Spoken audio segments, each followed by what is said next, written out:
while, has the fraudulent intent to convert the property at the time they acquire possession.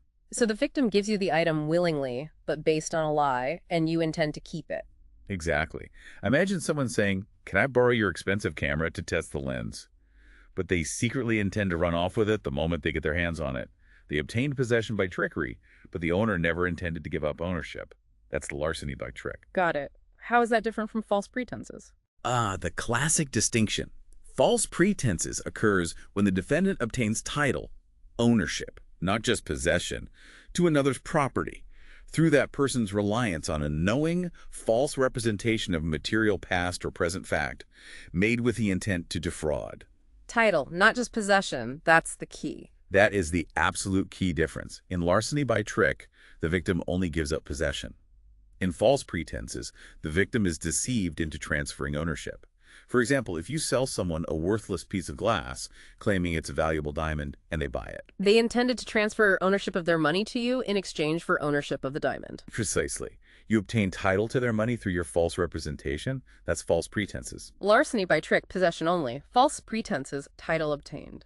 Crucial. Okay, what about robbery? Robbery is essentially larceny committed with two additional elements. The taking must be from the victim's person or presence, and it must be accomplished by force or intimidation, threat of immediate harm. So larceny plus from person presence plus force threat, robbery. Exactly. The element of force or threat directed at the victim is what elevates simple larceny to the much more serious crime of robbery. Even minimal force or a credible threat is usually enough. Okay. How about embezzlement? Embezzlement happens when a person who is already in lawful possession of another's property fraudulently converts that property for their own use. Lawful possession first, like a bank teller with cash or an employee trusted with company funds. Perfect examples. They initially have legitimate control over the property due to their position of trust. The crime occurs when they breach that trust and unlawfully convert the property, using it for themselves or disposing of it improperly with the intent to defraud the owner. They didn't have to take it trespasserily. They already had it. So larceny needs a trespassory taking. Embezzlement starts with lawful possession, another key distinction. Very key. Now, forgery. Faking documents. Essentially, forgery involves the making of a false writing or the material alteration of an existing writing that has apparent legal significance, like a check, a contract, a will, ID, with the specific intent to defraud. It's about creating or changing a document so it wrongly appears to be something it's not, to trick someone. Okay. And extortion sounds like blackmail. It often is under modern law. At common law, extortion was narrowly defined as the unlawful taking of money by a government officer under color of their office. But the modern approach, which is much broader, defines it as obtaining money or property from another by threat. Threat of what? Unlike robber's immediate threat. Yes, typically threats of future harm, or threats to expose damaging information, blackmail, or threats to damage property, or even threats to take official action or withhold it. It's coercion through future threats, rather than the immediate force or threat required for robbery. Got it. Future threat, extortion, immediate threat force, robbery. Okay, burglary, breaking and entering. That's the core idea. Common law burglary had very specific elements. The breaking, requiring some force, however slight, like opening a closed window, and entering of the dwelling, had to be where someone lives, of another at nighttime, with the specific intent to commit a felony therein. Wow, breaking, entering, dwelling, nighttime, intent to commit a felony inside. Very specific. Extremely specific. Modern statutes, however, have broadened this considerably. Modern burglary typically just requires entering, sometimes unlawfully remaining is enough, no breaking needed, another's dwelling or structure. Doesn't have to be a dwelling, could be an office, shed, etc. At any time, no nighttime requirement, with the specific intent to commit any crime therein. Often includes misdemeanors, not just felonies. Much broader. Basically, unlawful entry with criminal intent inside. That's the modern essence. Always check the specific statute it provided. Now, arson. Setting fires. Yes. Common law arson was the malicious, remember, meaning intentional or with reckless disregard of high risk. Burning required some charring, not just scorching, of the dwelling of another. Again, focused on dwellings. Malicious burning of someone else's house. Right. The Model Penal Code and many modern statutes define arson more broadly. It often includes intentionally causing a fire or explosion that damages or destroys a building or occupied structure, which can include vehicles or businesses, or destroying or damaging any property, even your own, by fire or explosion for the unlawful purpose of collecting insurance. So arson includes more than just dwellings and can include burning your own stuff for insurance fraud. Correct. A note for the bar exam. The definition of arson can sometimes be inconsistent between sources or fact patterns. Generally, use common sense. If someone maliciously sets fire to a building or valuable property, it's likely going to fall under some form of arson statute. Okay. What about just having illegal stuff? Possession offenses. Possession offenses are pretty straightforward in concept. They involve exercising dominion and control over a prohibited object or substance, like illegal drugs or an unregistered firearm. The prosecution needs to prove the defendant had control and knew the item was there, but often doesn't need to prove the defendant knew that possession itself was illegal. Just control plus knowledge of presence is often enough. Often, yes, though specifics depend on the statute. And relatedly, receipt of stolen property. Handling stolen goods. Exactly. This is typically a statutory crime involving receiving control of stolen property, knowing that the property is stolen at the time you receive it, and having the intent to permanently deprive the rightful owner of that property. The knowledge element, knowing it was stolen, is crucial here. Gotta know it's hot to be guilty. Precisely. Okay, that covers a lot of property crimes. Yeah. Now, shifting back to crimes against the person, but the non-homicide ones, these are direct assaults on someone's body or liberty. Yes, these are about immediate impact on physical being or freedom. Let's define the key ones. First, battery. Unwanted touching. Essentially, yes, battery is the unlawful application of force to another person that results in either bodily harm or constitutes an offensive touching. It doesn't require an intent to injure, just the general intent to make the unlawful contact. Even a minor shove or an offensive spit can be battery if unwanted. So, contact is required. How is that different from assault? Assault is often confused with battery, but they are distinct at common law. Assault can be defined in one of two ways.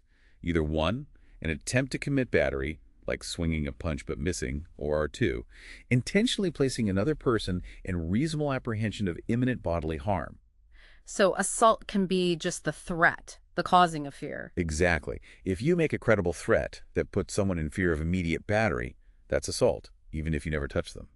So assault focuses on the attempt or the apprehension, while battery requires the actual contact or force.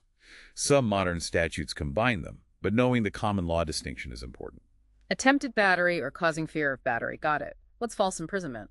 False imprisonment is the unlawful confinement of a person without their valid consent. The key elements are confinement within a bounded area, against the victim's will, and the defendant's intent to confine. It doesn't require bars or locks. Blocking someone's only exit could be enough. Unlawful confinement. Okay. And mayhem. That sounds particularly nasty. It is. Mayhem is a very old common law felony battery. It specifically involves causing dismemberment, loss of a limb, or permanent disfigurement of a person. It was originally about rendering someone less able to fight, but now focuses on permanent, serious physical alteration. Dismemberment or disfigurement. Gruesome. Lastly, kidnapping. How is that different from false imprisonment? Kidnapping builds on false imprisonment. It involves the unlawful confinement of a person against that person's will. But it adds the element of either significant movement, aspiratation of the victim, or hiding concealment of the victim in a secret place. So false imprisonment plus movement or hiding. Kidnapping. That's the core distinction. The movement or hiding element elevates the crime from simply restricting liberty to the more serious offense of kidnapping. The amount of movement required can vary by jurisdiction. Okay, that covers the main non-homicide crimes against persons. Battery, assault, false imprisonment, mayhem, kidnapping. Right. Now we move into Chapter 4, inchoate crimes. The unfinished business crimes we touched on earlier, where the defendant tried to commit something or got others involved in planning it, but the main crime didn't necessarily happen, yet they're still criminally liable. Exactly. The term inchoate means incomplete or just begun. The law punishes these because they demonstrate a criminal intent, coupled with some action towards completing a crime, which is dangerous in itself. There are 3 main specific intent inchoate offenses you need to know: solicitation, conspiracy, and attempt. Solicitation, conspiracy, attempt. Before we define each, you mentioned the merger doctrine earlier. How does that apply here? Right. Merger is crucial for understanding how inchoate offenses are punished. Under modern law, a defendant generally cannot be punished for both solicitation and the completed crime, or for both attempt and the completed crime. Why not? The idea is that the solicitation or attempt is seen as a step towards the completed crime. Once the crime is completed, the lesser included offense, the solicitation or attempt, merges into the greater completed crime for punishment purposes. This prevents double punishment for essentially the same criminal conduct. You can usually be charged with both, but only convicted and punished for the completed crime, or the attempt solicitation if the crime wasn't completed. Okay, solicitation merges, attempt merges. What about conspiracy? Conspiracy is different. At common law, and still in many jurisdictions, conspiracy does not merge with the completed crime. No merger for conspiracy, so you can be punished for both the agreement and the final crime. Yes. The reasoning is that conspiracy poses a distinct danger to society, the danger of group criminality that exists independently of whether the target crime is actually completed. So you can often be convicted and punished separately for both the conspiracy and the substantive offense that was the object of the conspiracy. That's a really important distinction. Attempt, solicitation, merge. Modern view. Conspiracy doesn't. Exactly. The Model Penal Code has its own slightly nuanced rule, generally preventing punishment for more than one inchoate offense aimed at the same ultimate crime. But the common law, no merger for conspiracy rule is vital to remember. Always check if the question asks about being charged versus convicted or punished, as merger applies at the conviction punishment stage. Good tip. Okay, let's define the first inchoate crime. Solicitation.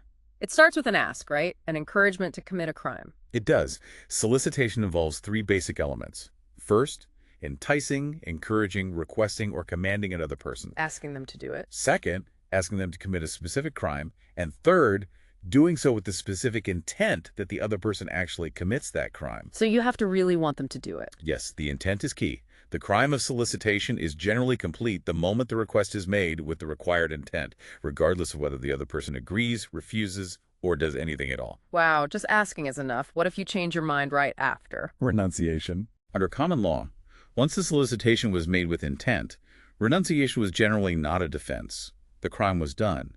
However, under the Model Penal Code, a voluntary and complete renunciation may be a defense, but usually only if the defendant also actively thwarts the commission of the solicited crime, for instance, by persuading the person they solicited not to do it, or by reporting it to the police before it happens. So MPC allows renunciation, but you have to prevent the crime too. Common law, no takebacks. That's the general difference. Now, conspiracy.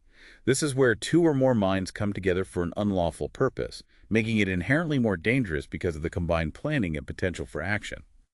Conspiracy is defined as an agreement between two or more persons to accomplish an unlawful purpose, or a lawful purpose by unlawful means, coupled with a specific intent to achieve that purpose. The agreement is key. Does it have to be formal, like a written contract? Oh, definitely not. An agreement can be inferred from the parties' actions, their concerted conduct. A nod, a wink, acting together towards a common goal can be enough to establish the agreement element. Okay. And you mentioned the Pinkerton rule earlier in the context of accomplice liability. How does it apply specifically to conspiracy? The Pinkerton rule is a doctrine of conspirator liability. It states that a member of a conspiracy is liable not only for the conspiracy itself, but also for all substantive crimes committed by any of their co-conspirators, provided those crimes were committed in furtherance of the conspiracy's objective and were a reasonably foreseeable consequence of the unlawful agreement. So even if you weren't directly involved in that specific side crime, you're liable because you were part of the conspiracy it furthered. Exactly. It dramatically expands liability for members of a conspiracy.